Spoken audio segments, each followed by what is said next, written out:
Vinteren. Den mest brutale og iskalde og dødelige årstiden av de alle. Jeg har da vært for en leilighet jeg kan være i.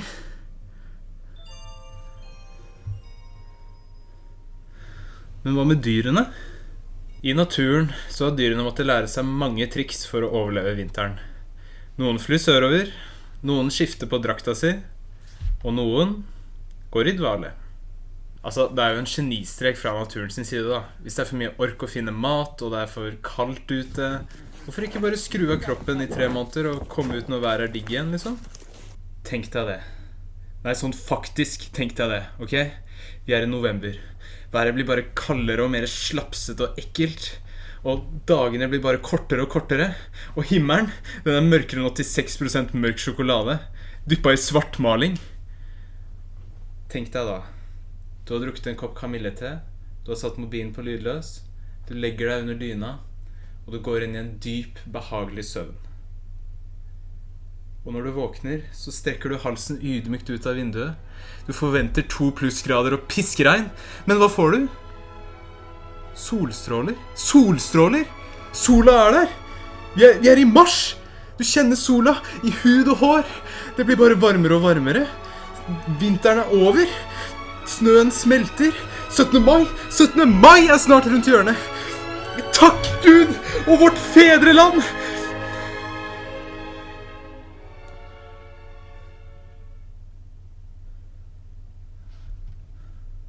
Det er lov å drømme. Men uansett, når det kommer til dvale i naturen, så er det ikke bare pattedyr som bjørner, pinnsvin og mus som legger seg om vinteren, men også reptiler. Og da nærmere sagt, skilpadder.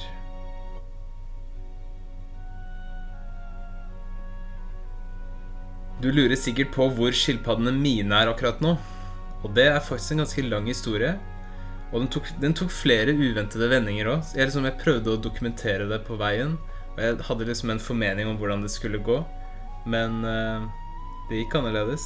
Så sett deg godt til rette, sleng på deg et pledd, ta deg en kopp kakao, og subscribe. Så skal jeg lede dere gjennom denne nybakte skilpaddeeieren sin første forsøk på å legge skilpaddene sine i dvale.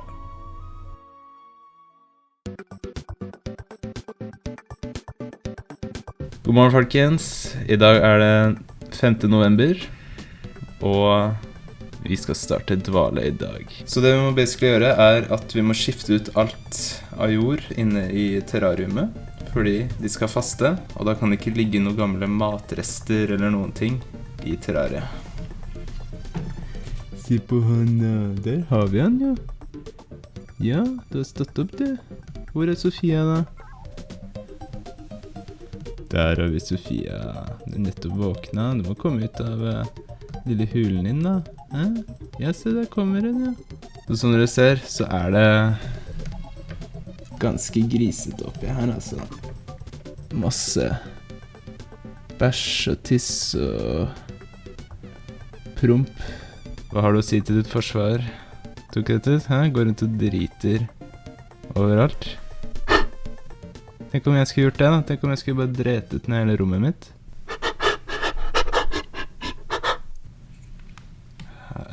Nei.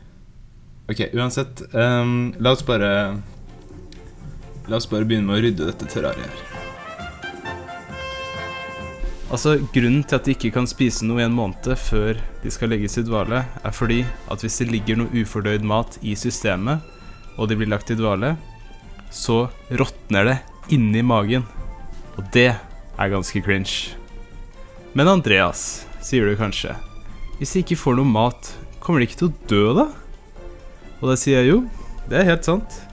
Men skilpadder, de er veldig flinke til å overleve i naturen, og de kan faktisk klare seg opp til 3 måneder uten noe mat. Men derfor er det desto viktigere at de får i seg nok vann, så jeg har tenkt å dusje dem en gang iblant for å holde dem hydrerte. Og så er det sikkert noen som lurer på hvor de kommer til å ligge under vintersøvnen sin. Siden romtemperatur er for varmt, og den norske naturen er alt for iskald for en gresk landskilpadde, så kommer jeg til å legge dem i en boks med jord, som jeg legger i kjøleskapet. Yes, så nå kommer jeg til å begynne å ta mindre og mindre lys, Starting today. Men hvis de skal faste i 3 uker, så synes jeg nesten det er på plass å gi dem et siste måltid.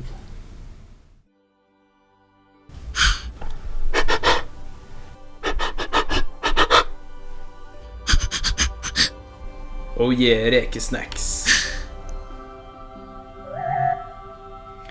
Spis dette, mine barn, for det er på min regning. Og du da?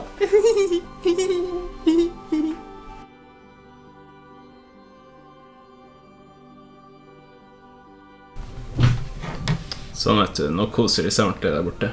Men hvis de skal faste i 3 uker, så må jo søren meg jeg gjøre det, og... Hæ? 3 uker? Jeg klarer det easy. Og vi starter i dag.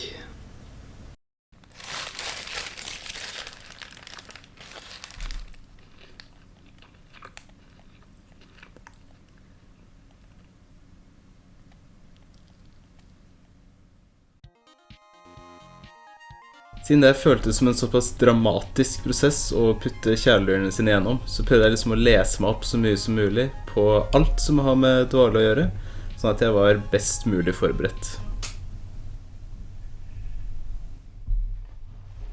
Visste du at teknisk sett så heter det ikke dvale for skilpadder, men heller noe som kalles brumasjon? Mens pattedyr har liksom et matlager som de har samlet på og som de tærer på i vinteren, så er det annerledes for reptiler. Fordi de i stedet så skjøtter de ned hele kroppen, dropper all aktivitet og bare setter den på pause. Så forskjellen er da at for pattedyr så er det som en mobil med en powerbanker, som liksom bruker opp strøm, mens for skilpadder så er det som om mobilen er satt i dvalemodus.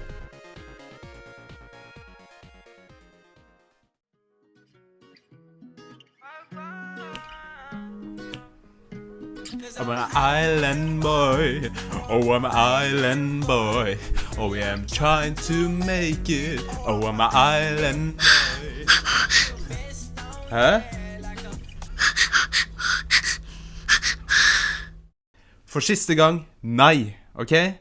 Nå holder du kjeft, fordi jeg prøver å synge her, ok? Greatest, I'm that Florida boy.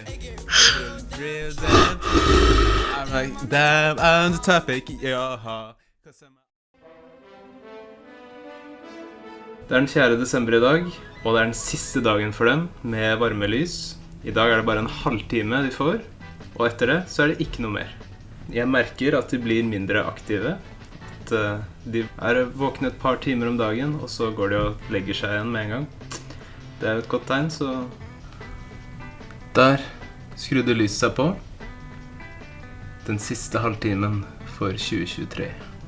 Let's go!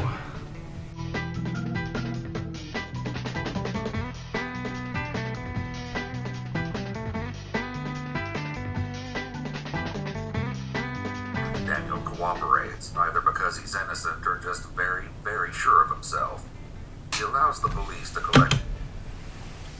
Og der var det over. Men noe som er viktig at vi gjør før de skal gå helt i dvale, det er å ta og veie dem, sånn at vi sjekker at det er helt innenfor, at det ikke er noe problem for dem, at de skal basically skru av kroppen sin i et par måneder.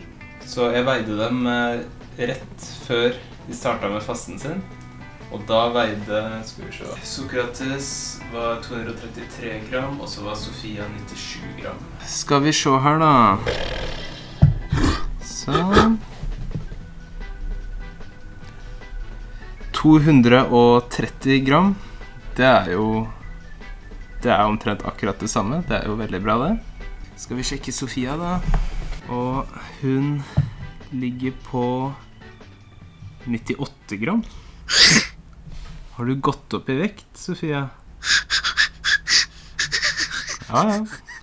Da har dere altså passert testen. Dere har god vekt, dere har nesten ikke mistet noen ting.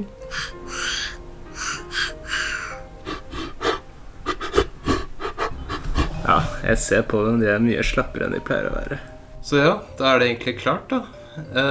Så nå skal de få være en uke i terrariet, og bare få legge seg i jorda der og skjønne at nå det sovetid. Og etter det så skal de legges i kjøleskapet.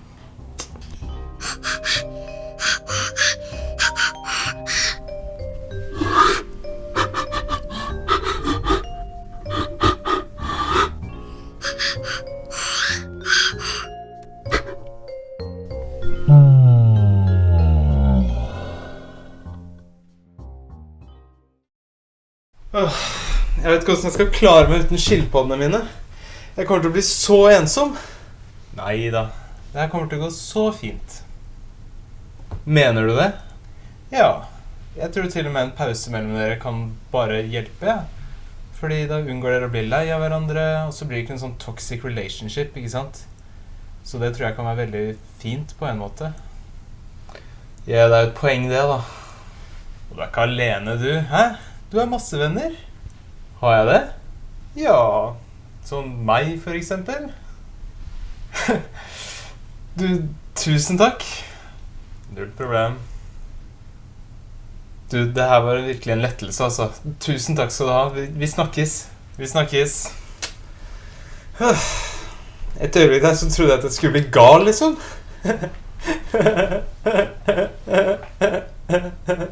Ja, tiden gikk, og alt gikk etter planen. Helt til de ikke gjorde det.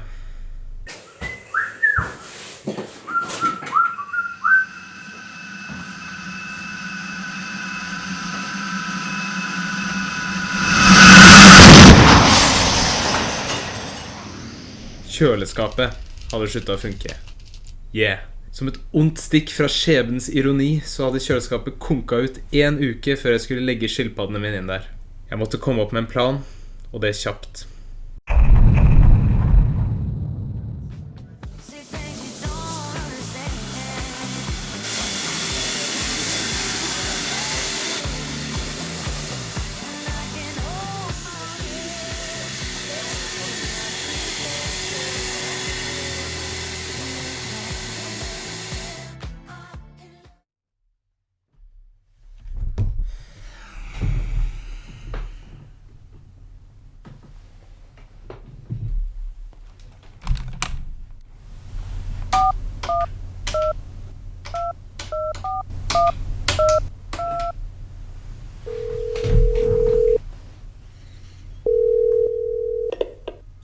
Hei, hei.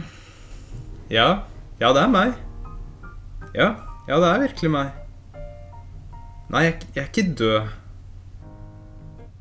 Ja, sorry for at jeg aldri svarer, ok?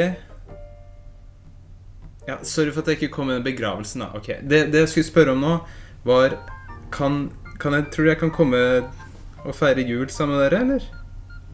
Det jo så lenge siden sist, ikke sant? Så jeg tenkte, ja, 5 år, ja. Ja, men... Ja, men så kult da. Ja, men da kommer jeg da, så ses vi. Yeah. Men det bare en ting jeg lurer på. Bare helt random, det ikke noe grunn. Altså, hvor mange grader det i kjøleskapet hjemme hos dere? Jeg hadde en plan.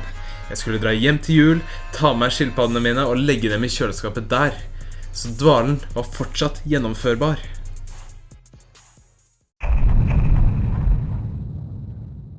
Yes, i dag det 30. desember, dagen før nyttårsaften, og nå kan vi ikke utsette det lenger. Det føles egentlig litt feil, men jeg tror vi må bare gjøre det nå, fordi de har ikke fått spist noe på 2 måneder. Så jeg må bare få dem i dvale, om de vil eller ikke. Sånn, vet du.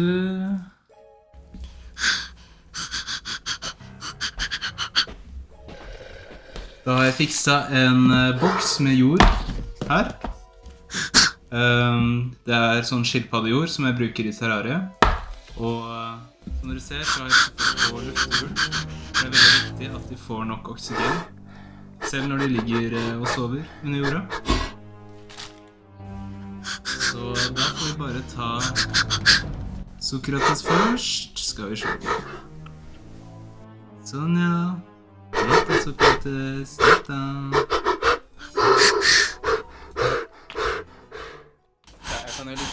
legge boksen her med en gang. Og så det Sofia. Så vet du, natta Sofia. Hæ? Hva mener du? Ja, men jeg har jo tenkt på alt. Nå skal jeg skru av varmen og lyset, og så skal jeg holde dere hydrerte, og så har jeg passet på at temperaturen i jorda og kjøleskapet er helt perfekt.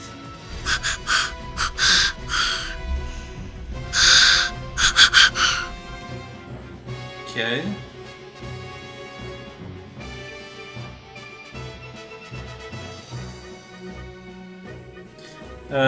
Og hvor gammel er du?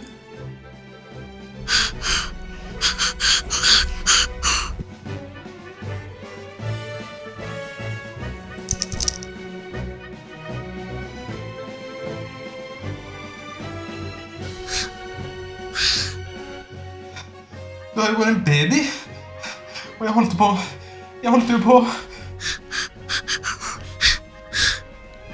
Sorry.